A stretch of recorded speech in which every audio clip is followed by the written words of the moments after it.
So imagine a time when women did not have rights.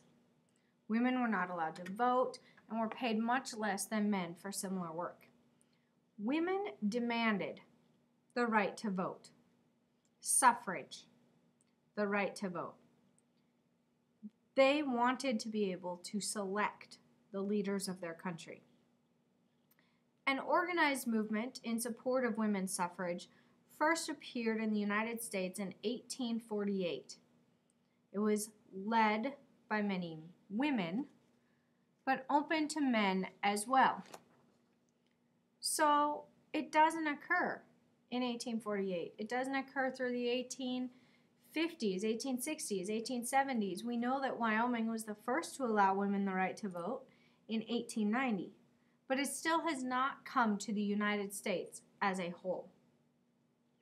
So what were the challenges? Why were women treated so differently from men? Well, the main reason is many men and some women believed that women were not suited for voting. They weren't capable of it. It was also believed that a woman's place was in the home, caring for her husband and children, not getting involved in the national government system, in politics. After years of working hard, working towards enfranchisement, the National Women's Party was founded by Alice Paul in 1916 in order to put pressure on President Woodrow Wilson into backing a constitutional amendment. The party picketed the White House. Some women even chained themselves to the White House fence. Congress narrowly approved an amendment in 1919. The states approved the 19th Amendment in 1920, officially granting women the right to vote.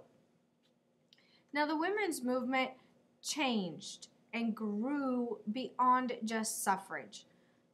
When you think of the 1920s, the Roaring 20s, you think of the flapper, a bold young woman of the time period, a term picked up from England and brought home to the U.S. by returning servicemen.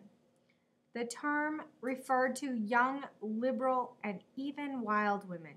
They carried a new attitude of brashness, experimentation, and determination to challenge society's accepted customs for women.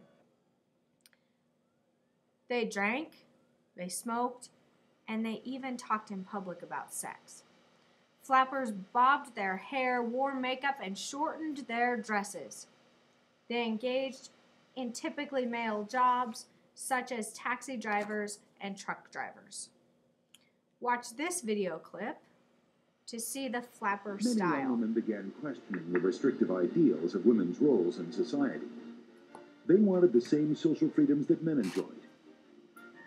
Called flappers, these young women bobbed their hair, used makeup, and wore more revealing dresses. Flappers went to speakeasies, danced, and kissed men in public. Conservatives were outraged by what they perceived to be the flappers' immoral behavior. In Utah, legislators went so far as to ban skirts that were higher than 3 inches above the ankle. Flappers looked to magazines and movies to get ideas about the latest fashions.